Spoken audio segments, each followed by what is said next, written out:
ആരവേ എന്തായി? ഇപ്പൊ കഴിയും. വേഗാവട്ടെ.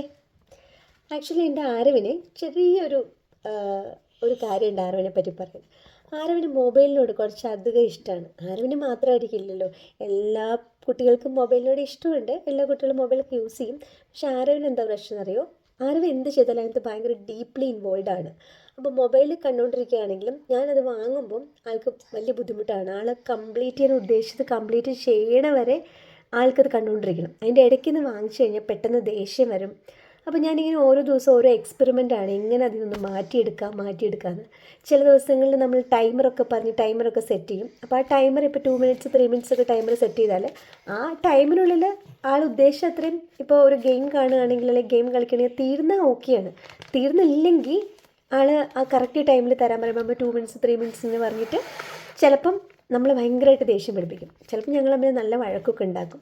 അപ്പോൾ ഞാനിങ്ങനെ എപ്പോഴും നമുക്ക് അവരെ എൻഗേജ് ചെയ്തുകൊണ്ടിരിക്കാൻ പറ്റില്ലല്ലോ. കൂടെ പരമാവധി ടൈം നമുക്ക് സ്പെൻഡ് ചെയ്യാം. പക്ഷേ എന്നാലും നമ്മൾ തിരക്കുള്ള സമയത്തൊക്കെ നമുക്ക് എന്ത് ചെയ്യാൻ പറ്റും. അപ്പോൾ ഞാനിപ്പോൾ ആരവിൻ്റെ അടുത്ത് പറഞ്ഞു, ഇതിൽ ഈ ടോപ്പിക്കിൽ നിന്ന് ഡിവൈറ്റ് ചെയ്യാൻ വേണ്ടി ഞാൻ പറഞ്ഞു, ഒരു പേപ്പറും പെന്നും ഒക്കെ എടുത്തിട്ട് പോയിട്ട് എന്തെങ്കിലുമൊക്കെ ഒന്ന് എഴുതാം, അമ്മയ്ക്കൊരു ഗിഫ്റ്റ് ഇതാ, ആരവ് ഒരു ഗിഫ്റ്റ് ഉണ്ടാക്കി തരണത് നോക്കട്ടെ, എന്താണെന്ന് നോക്കട്ടെ എന്നൊക്കെ പറഞ്ഞ് വിട്ടിരിക്കുകയാണ്. അതാണ് ഞാൻ ആരവിനോട്, ആരവേ എനിക്കൊരു പേപ്പർ എറിഞ്ഞ് തന്ന ആരവാണോ, ഗിഫ്റ്റാണോ ഇത്?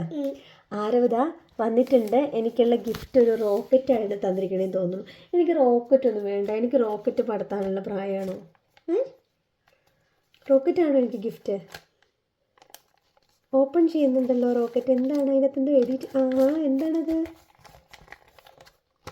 ഓ, ഐ ലവ് യു അമ്മ. പിന്നെന്താ ഉമ്മ?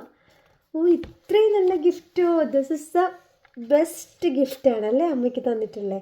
കണ്ടോ എന്ത് പാവം കുട്ടിയെന്ന് നോക്കി ആരവ്. ഇപ്പം ആരവ് നല്ല പാവം കുട്ടിയല്ലേ. പക്ഷെ ആരവിന് ചില സമയത്തുണ്ടല്ലോ, ആരവ് ഞാൻ പറഞ്ഞില്ലേ മൊബൈലൊക്കെ വാങ്ങിച്ചു കഴിഞ്ഞാൽ നല്ല വഴക്കുണ്ടാക്കും. ഓക്കെ, അപ്പം നിങ്ങളുടെ വീട്ടിൽ ഇതുപോലത്തെ ആരോമാരുണ്ടെങ്കിൽ അവർ നിങ്ങളെങ്ങനെയാണ് ട്രീറ്റ് ചെയ്യുന്നത്, അവർക്ക് ഈ മൊബൈലിൽ നിന്നൊക്കെ അവരെ മാറ്റാൻ വേണ്ടി നിങ്ങൾ എന്തൊക്കെ ചെയ്യുന്നതെന്ന് എനിക്ക് പറഞ്ഞു തരുമോ? അല്ല ആരവേ, നമുക്കതൊക്കെ ഒന്ന് അപ്ലൈ ചെയ്ത് നോക്കായിരുന്നു. ആരവിന് റെഡിയാണ് കേട്ടോ, ആരവിന് ആഗ്രഹമുണ്ട്, അതിൽ നിന്ന് മാറണമെന്നൊക്കെ ആഗ്രഹമുണ്ട്. ഞങ്ങളിങ്ങനെ ഓരോരോ എക്സ്പെരിമെൻ്റാണ് ചെയ്തുകൊണ്ടിരിക്കുകയാണ്. പല പല മെത്തേഡ്സ് നമ്മൾ ട്രൈ ചെയ്യുന്നത്. മിക്കവാറും ഞാൻ കണ്ടിട്ടുള്ളത് കുട്ടികളൊക്കെ മൊബൈൽ ഇങ്ങനെ യൂസ് ചെയ്യുമ്പോൾ പലരും കുറ്റപ്പെടുത്തുന്നത് പാരൻസിനെ കുറ്റപ്പെടുത്തുന്നത് നമ്മുടെ പാരൻറ്റിങ്ങിൻ്റെ പ്രശ്നമാണ്. അപ്പം ഞാൻ എപ്പോഴും ആലോചിക്കും, ഇപ്പം ഞാൻ തന്നെ 2 കുട്ടികളെ ഒരേപോലെയാണ് വളർത്തുന്നത്, ആർജവിനെയും ആരവിനെയും. ഒരേ സിറ്റുവേഷനിലാണ് അവർ 2 പേരും ഉള്ളത്. 2 പേർക്കും 2 ക്യാരക്ടറാണ്. അപ്പോൾ എല്ലാം അങ്ങനെ പാരൻറ്റിങ്ങിൻ്റെ പ്രശ്നമൊന്നും അല്ല കേട്ടോ. കാരണം അവർക്ക് ചില ക്യാരക്ടേഴ്സ്, ചില കാര്യങ്ങൾ അവർക്ക് അവരുടേതായിട്ടുണ്ട്. ഓക്കെ, അപ്പോൾ ഓരോരുത്തരെയും ഓരോ രീതിയിൽ തന്നെ നമ്മളത് ഡീൽ ചെയ്യേണ്ട സിറ്റുവേഷനും ഉണ്ട്.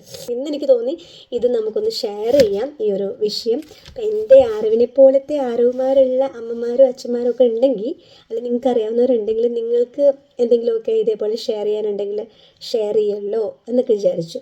ഓക്കെ, അപ്പോൾ നമ്മൾ പുതിയ എക്സ്പെരിമെൻറ്റ്സൊക്കെ ആയിട്ട് അങ്ങനെ മുന്നോട്ട് പോവാണ് അല്ലേ. ബൈ പറഞ്ഞേ. ബൈ.